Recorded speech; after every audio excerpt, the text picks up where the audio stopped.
Ito po yung magiging kabahayan. Ayan ang magiging kabahayan.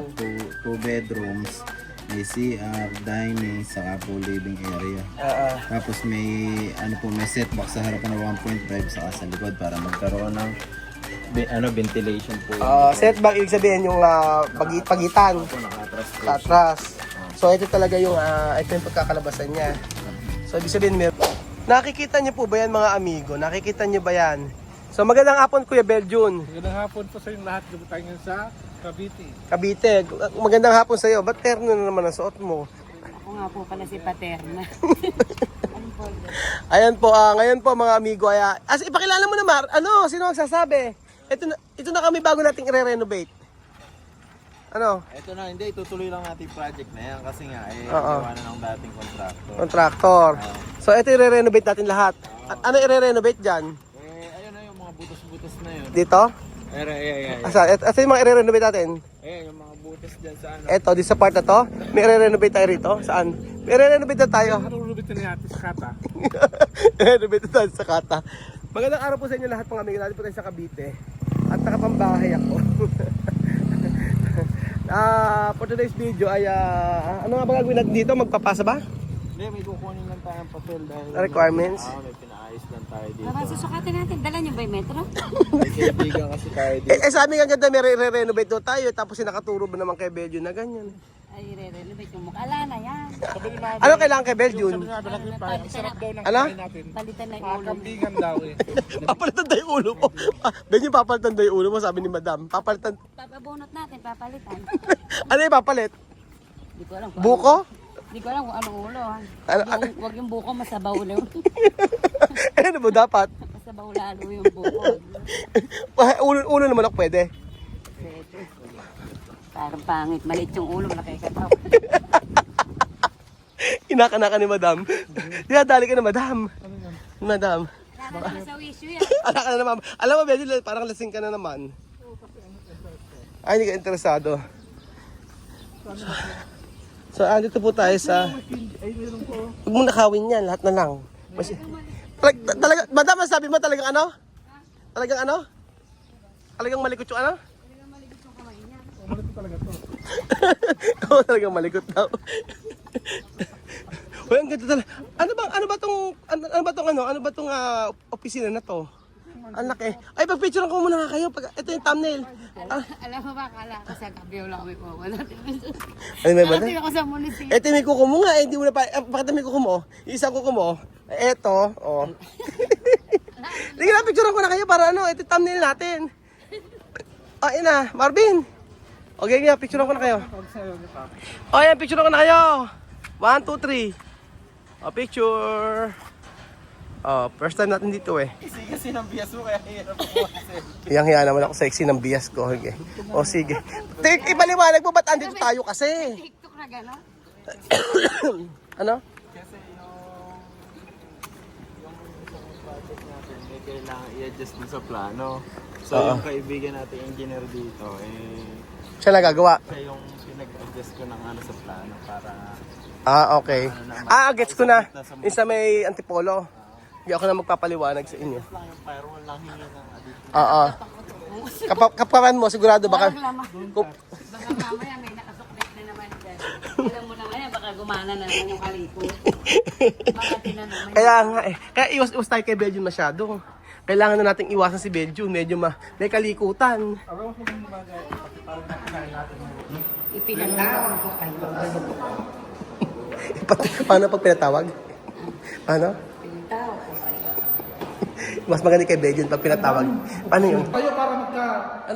One, two, three. Bawal mag-iyan ito. Dahan. Pinatawag ko yun lahat para sumakay sa elevator. Paano yun kay Madam? Diyos ko.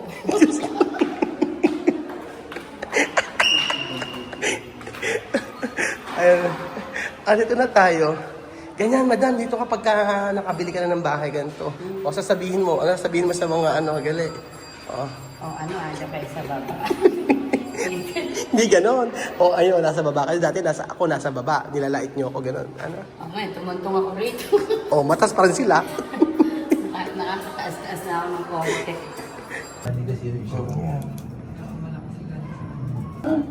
Umara ka, Benjon, para sa'yo, para. Para. Nahihiyo. O, saan mo ta? Ground floor. Ado, edi naligo na naman tayo, kahilig sa ano eh. Ba't naman malili ka kasi hindi ka naman. Ano? Malaman kasi kayo kapag mahirap na. Ano naman kinalaman sa naligo sa mayaman sa mahirap? Eh, kasi kami alam namin to nilalakad-lakad lang namin. Ikaw kasi gusto mo, pag salta mo sa baba, paglabas mo ayaw nagsasakay. Ako ba yan si Benjon? Ares kayo. Paras kayo, nagkakalit na. Lalo nere, akala mo. Ano? Alam mo kung sino. Akala mo Baka pang mata ng tao, gano'n na lang. Nang mamata ka rin ng tao, sabi ganun. Hindi ko minamatabi ng mga ako. Hindi na pinamata, binubuka ka. Ayun po mga amigo na, meron tayong kinuwang requirements dito. Hindi pa nagagdana ng hininga. Ano ba yun? Di ba nagigdara? Ano, meron kami requirements na kinuha dito kasi, ganito kasi yun. So yung isang project natin, nirevise. So nirevise yung plano. Tapos ngayon, hindi nakapasa sa munisipyo. Kaya, inulit-uli.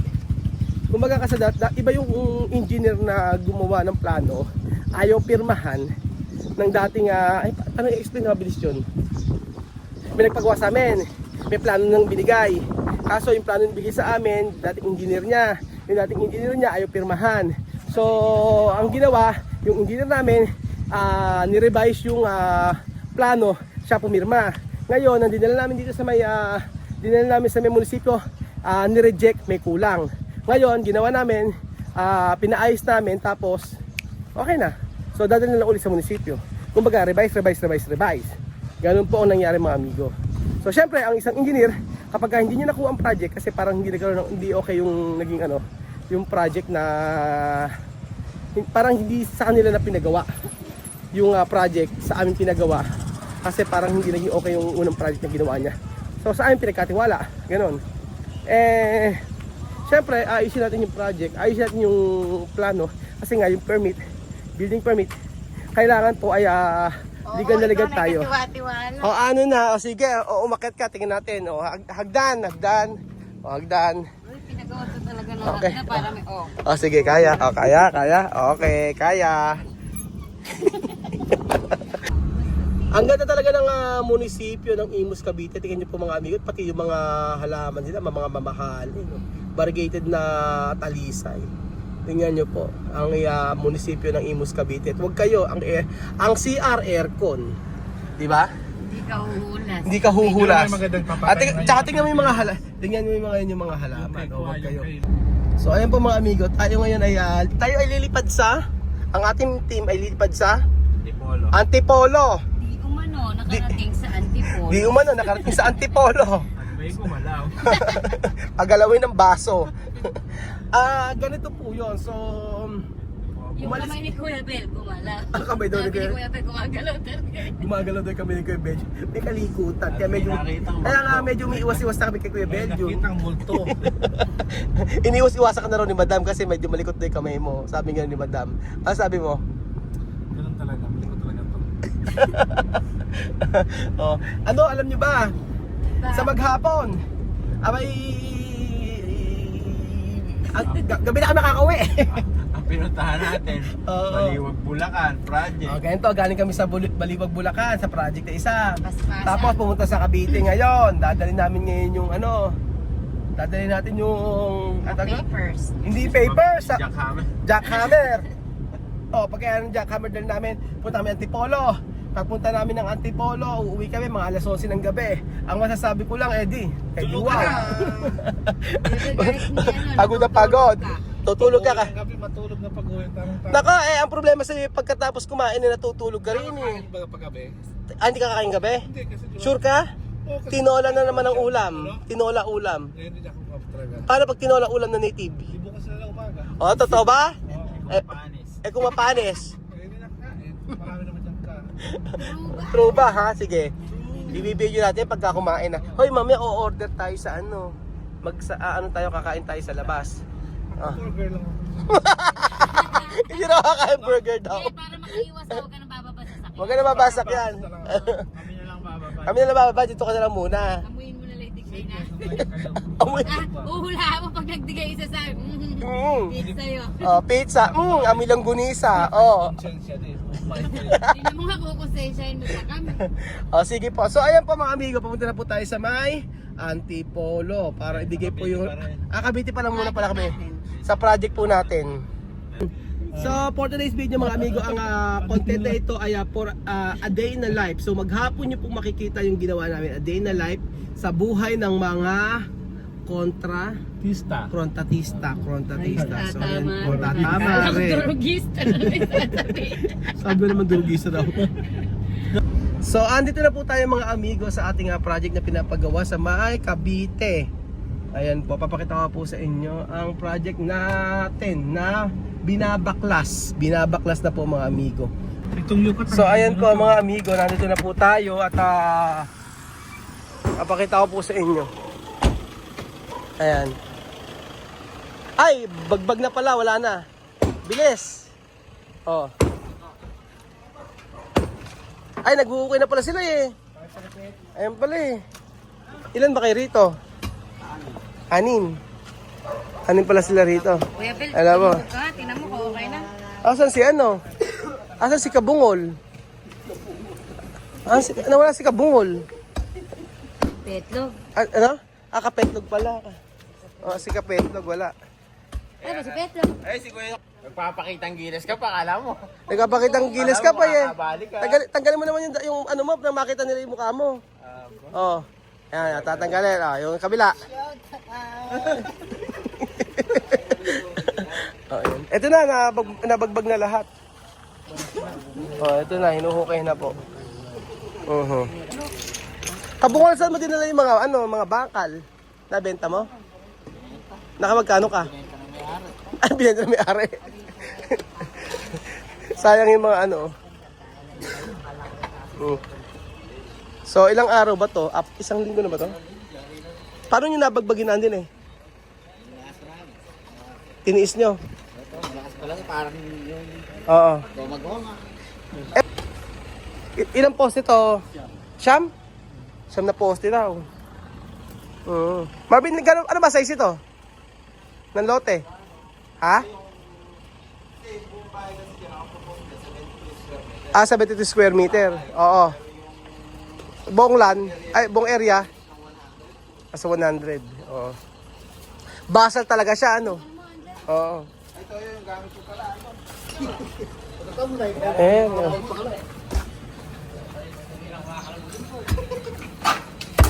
Marvin, kailangan pala order tayo ng mga yung mga bakal, orderin na.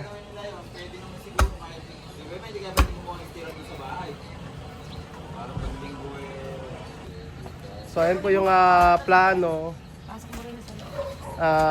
Si Kuya po. Siya po ang ating foreman dito. Ano pa ng foreman natin dito? Si Kabunge. Si Kabunge. Hindi, ano pa? Kambal yan. Kambal. Si Kambal. John Warren. Ang pangalan to, si John Warren. John Warren to. Si pangalan to? Si Sid. Si Sid. Si Kuya Sid. Si Kuya Sid ito. Si Katoyo. Kabungol. Kapiste. Sino isa? Ano yun? Kadaga. Ano ba maganda? Ewan ko sa inyo, ba't pinapangalanan nyo kasi yung mga kasama nyo, hindi naman totoong pangalan eh. Saan mo na naman napitik yan? Napitik mo na naman dito. Napitik sa Robinson. Pinagtrabaho ng 1 week. Oo. Disclaimer, joke lang po yun. Nangungunahan na ayaw mabas. Hindi nila alam kasi mga taga Nueva Ecija ang mga bibigay pasmado. Kung ikaw nga lang, pasmang pasma.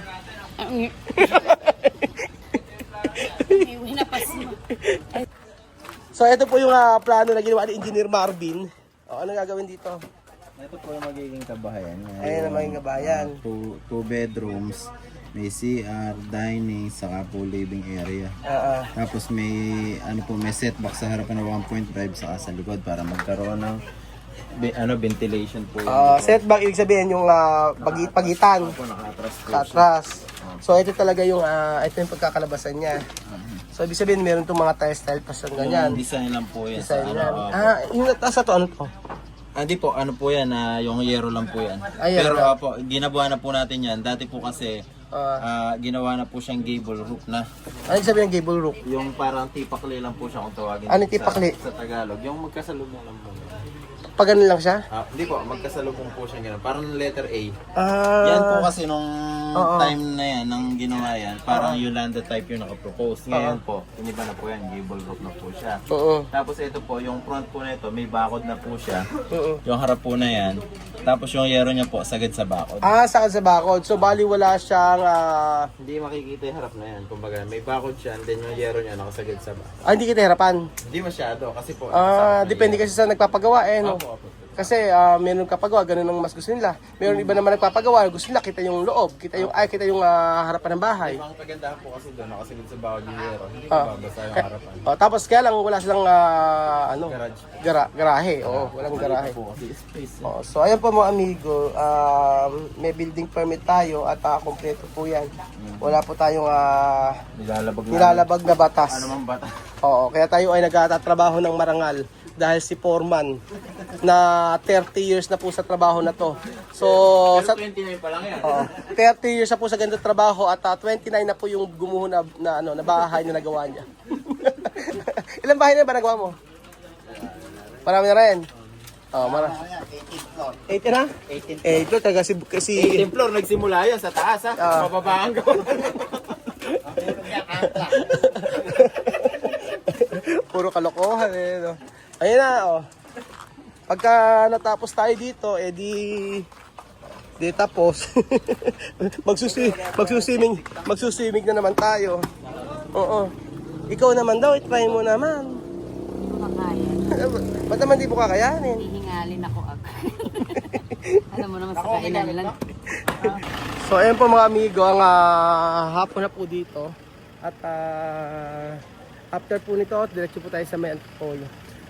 So iniikutan po natin madalas yung mga site para po kita natin yung mga pagbabago. Yun po. So ayan po mga amigo, tayo po ay e-exit at pupunta tayo saan nga ba? Sa Balintawak? Sa Caloocan mga amigo.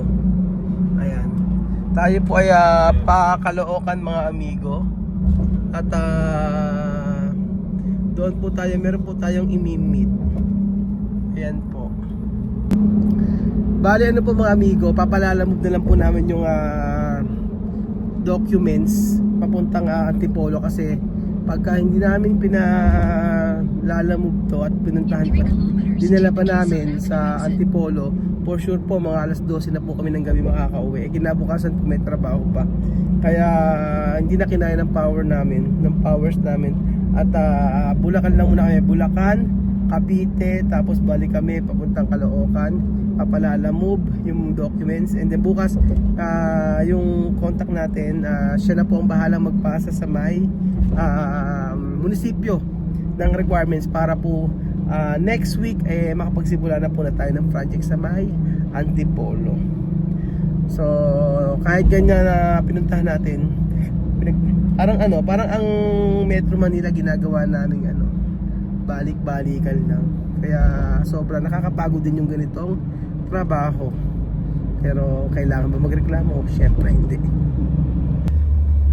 Ayan po, abangan po natin mga amigo at ano pa ang ating buhay. Ano po ang gagawin natin pagkatapos po natin magpalalamove ang documents. Ang ganda sa Metro Manila, no? Ang ganda ng mga building. Time check 6:35. Di pa rin natin. Ayan po, may time check 6:35. Magagabi na po mga amigo. Sa kalsada pa kami. One way lang naman yan pag may So late na po, medyo late na po at uwi pa kami ng Nueva Ecija. Saan ba tayo nakarating? Ano to? Anong lugar ba rin? Madam, ano to? Ano yun? Anong lugar to? Ito yung North. North. North ano, Caloocan. East. Asan ba tayo, Marvin? Anong lugar to? Diba North Edsa? North EDSA. North EDSA. Ayan, nasa North Edge tayo. Meet up tayo. May ka-meet up tayo at ka-eyeball po mga amigo na rider. Para po Riding in tan. ibigay yung ating dokumento para madala sa Antipolo. Pagod na. Bigyan ka, magkape na tayo. At ito mga amigo, kauhi lang at sobrang pagod. Nakatulog ako sa sakyan at iba ang pagod mga amigo kapag nagpupunta kami sa mga site, iba. Kaya sabi ko ay hindi biro yung ganito na ginagawa natin. Para lang mabigyan natin ng magandang kinabukasan yung mga Aprikano na dinala natin dito. Pero yun, hindi nga naging okay at sila ay uuwi na. Sa akin lang ngayon, nililibang ko yung sarili ko dahil sobrang na-hurt ako, nasasaktan ako. Pero kailangan natin mag-move on, kailangan natin ayusin ang ating sarili dahil may pamilya tayo at may mga nagmamahal sa atin at merong may pamilya tayo na sumusuporta sa atin. So hindi natin maayos o ma-fulfill yung promise natin. Bahala na, ipinapasa Diyos ko ng lahat ng mga nararamdaman ko ngayon. So ayun, pagod man pero masaya at focus tayo sa nais ng Panginoon sa ating buhay. So pahinga muna ako mga amigo. Thank you so much po at God bless mga amigo. Mahal ko po kayo.